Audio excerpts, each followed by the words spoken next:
us, we are from absolutely the two ends of the educational spectrum in India. I work with primary school children, with pre-primary school children, and you work with the absolutely at the top end of the education spectrum. So I think we should establish why we are here together first. Absolutely, yeah. Yeah. Good morning, everybody. It's a pleasure to be here and in conversation with Rukmini, as she pointed out, two ends of the spectrum. But we are looking at the same thing. How do we get quality education to a huge base in India? All the demographic dividends that everybody talks about rests on this basic thing, that can we train the young population of India and get them ready for 21st century, right? So, starting from what you do or the education sector that you are involved in, that's the input to us.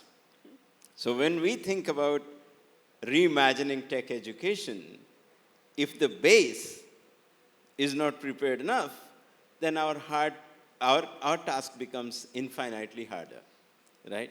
So we need to have this dialogue. We need to understand where we are in this journey and prepare ourselves. That's why we are here. Yeah, so I would really like to thank the conference organizers because, believe me, it is quite rare that people like me actually share a stage with people like you. So in the next 18 minutes, we have to maximize what we can do here. Sure. If I start with the kinds of children that we work with a lot of state governments, we work directly in communities ourselves. Our tagline for my organization, Pratham, is every child in school and learning well. And for that, it means every child. We have in the age group of 6 to 14, something like, I don't know, numbers vary, but 250 million children. And we want, I think everybody wants, that all of these children should get a good start to their education career so that as they go further, they can go much further and they can go much wider as well. The current situation in India, our latest annual status of education report, the ASER report, was released last week. And we see that even in the primary grades, there are kids who begin to fall behind quite early. And so for us, the challenge has been to think us, and I think many, many others, including governments, as to how do you build that very strong base so that you have a fighting chance of even going, beyond. Yeah.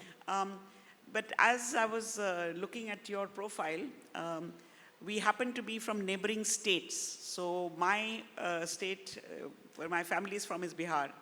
And Professor Rudra Pratap is from a neighboring district in UP, which could have been Bihar. That's right. And I think of when you and I were in school, you made it very, very far.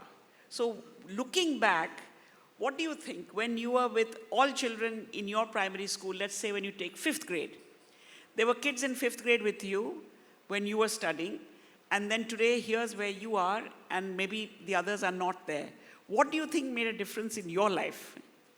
A really nice question, and I must tell you that I think about this question quite a bit.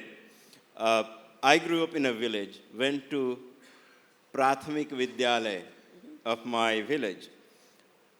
Obviously, there were no chairs, there were no benches, niche chart bichha ke, that's where your education was. And but the education, the quality of education was fantastic. The teachers cared about you. Classes were very regular, from morning till evening, right? All the learning was fantastic.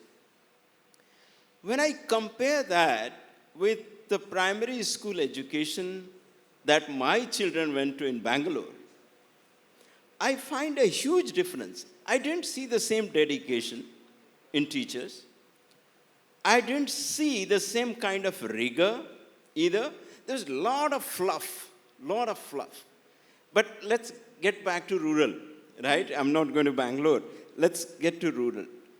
I have always wondered that what happened to my classmates from the primary school, up to fifth standard, at least in my class, there were 5, 6 kids that I was competing with. You know, we were always competing with who is going to come first, right? You know, that's the usual thing in India.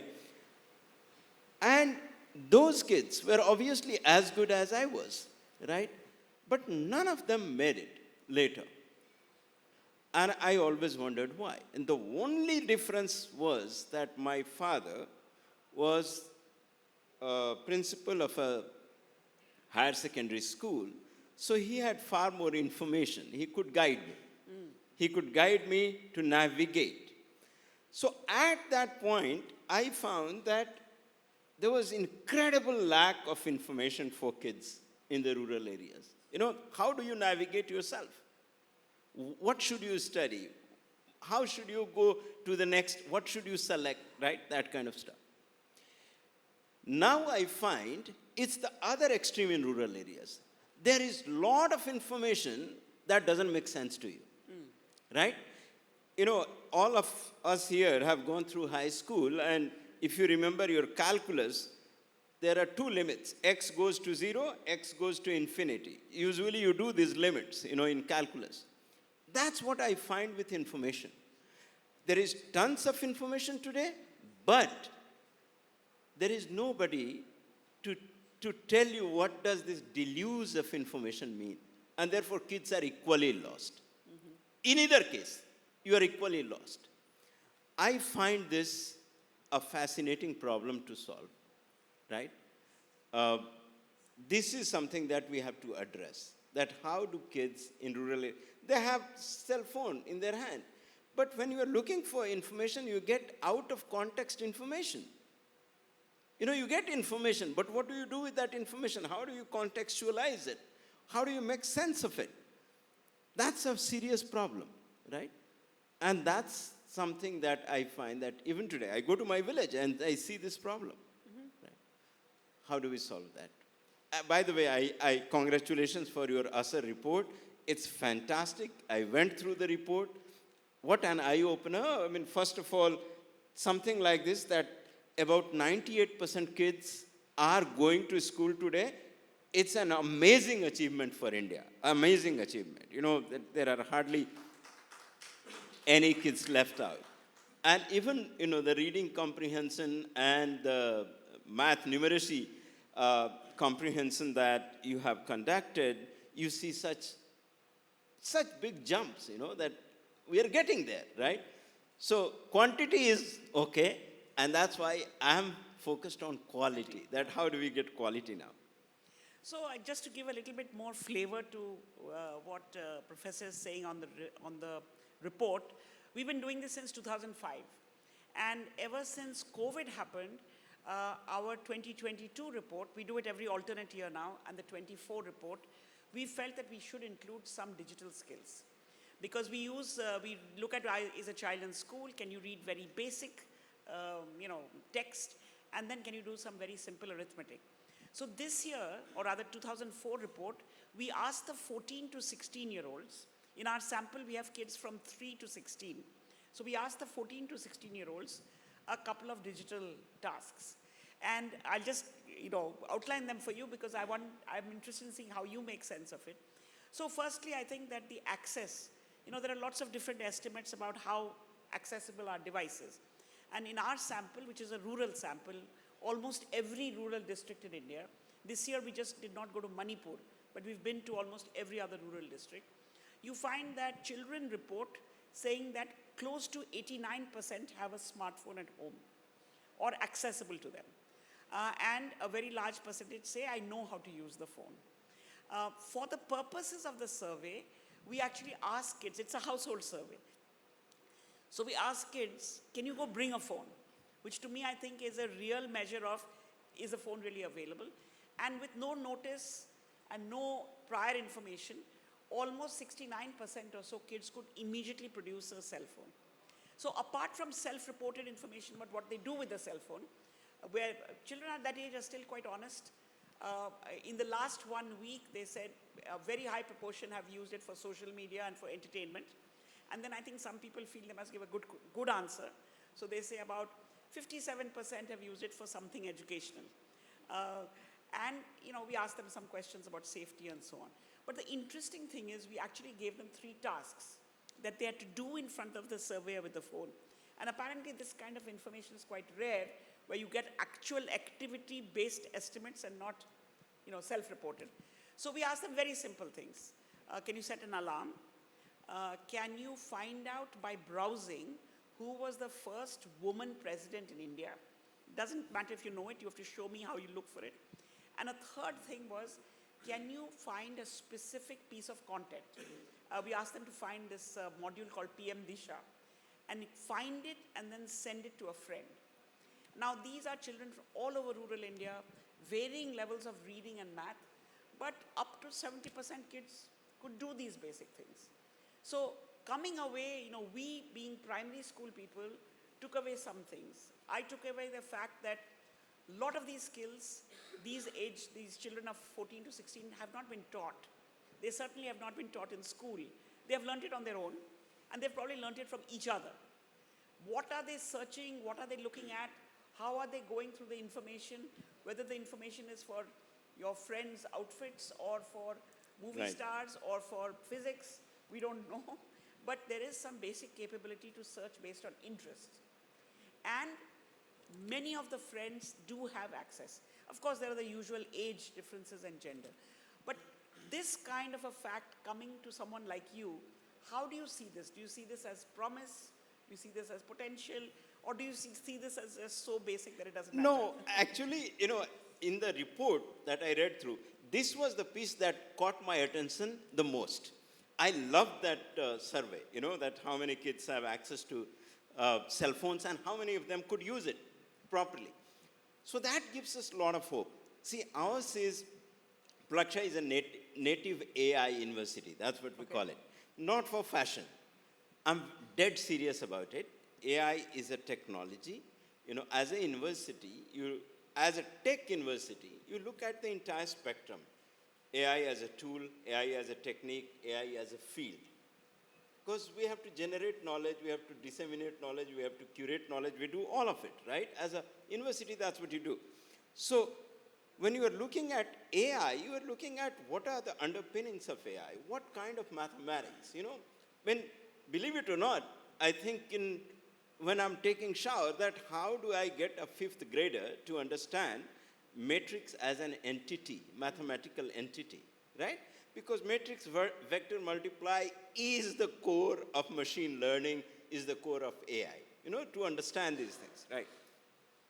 Now, what gave me so much of sort of confidence that we are headed in the right direction is that this tool is there in their hand. Now, what we provide on this tool, what kind of information, curated information we can provide to them that can enable them in life, that's our job. That's our responsibility as educators, right? So, in our speaker's lounge, I was talking to you that I was 3 weeks ago, I was in California and talked to a scientist at Stanford Research Institute, a young guy who is working on school education, AI for his school education. And the things that he is doing with computer vision, how to make animals talk to the kids, right? By looking at pictures of various things and identify, get them engaged and teach them skills, right?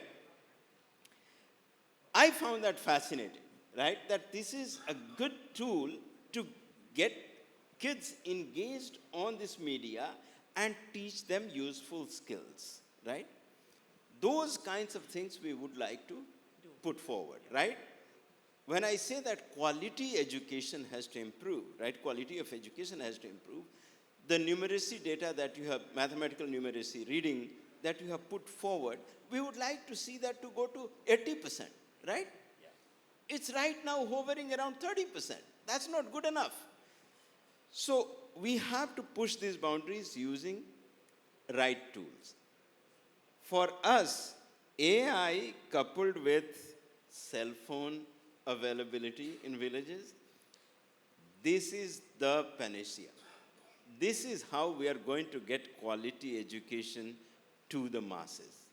Even at the university, believe it or not, I keep saying, and I have told all my colleagues, that I want the university to be a place where every single student feels cared for. Not a single student should fall off the train, right? Universities become so impersonal. I have been to, who cares, right? You are enrolled, you do courses, get a CGPA, get out of here. I don't want that. I want every single student to be cared for. And that we can do only if we have a technology that enables us, gives us that time, gives us that luxury of time, that we can care for every student. That technology is here today.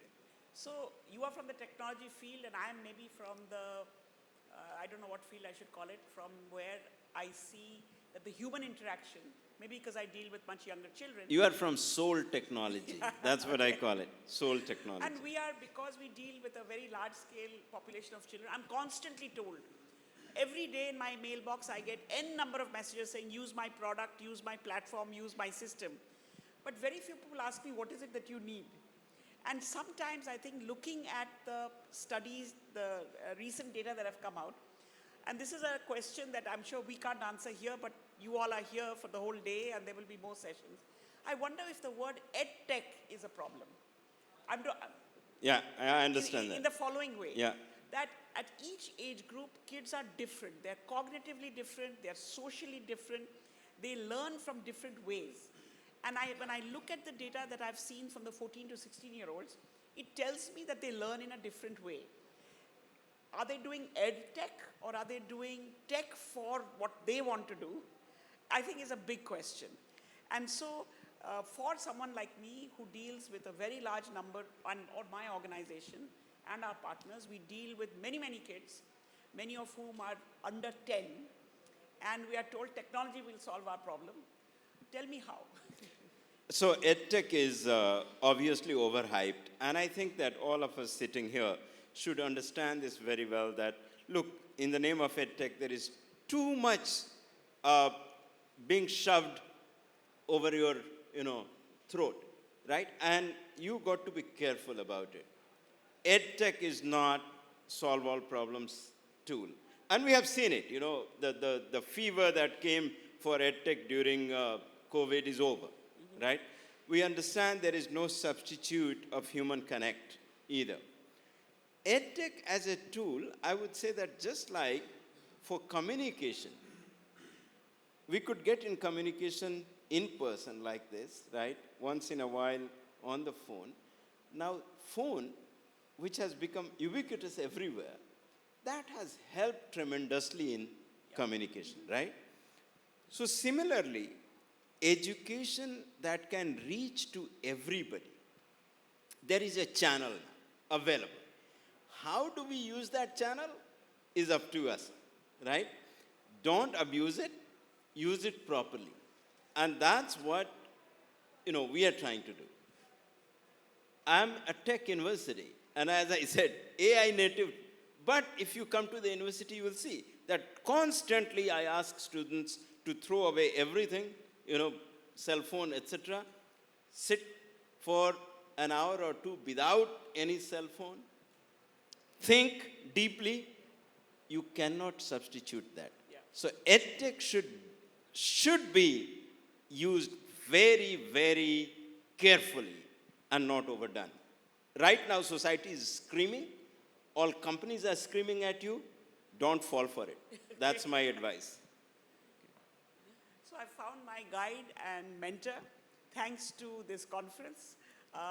I intend to continue this conversation with you. Me too. So that I think that we have some big problems to solve. Absolutely. Not only in India, but I think all over the world. Because unless the foundation of children is strong, they will not be able to leap and go as far as we want to do. Certainly. I totally agree. And therefore, universities and basic education people like us must meet more often. Thank you, Deborah, for bringing us together. Thank you, audience, for being with us. It's lovely conversation with you, Rukmini.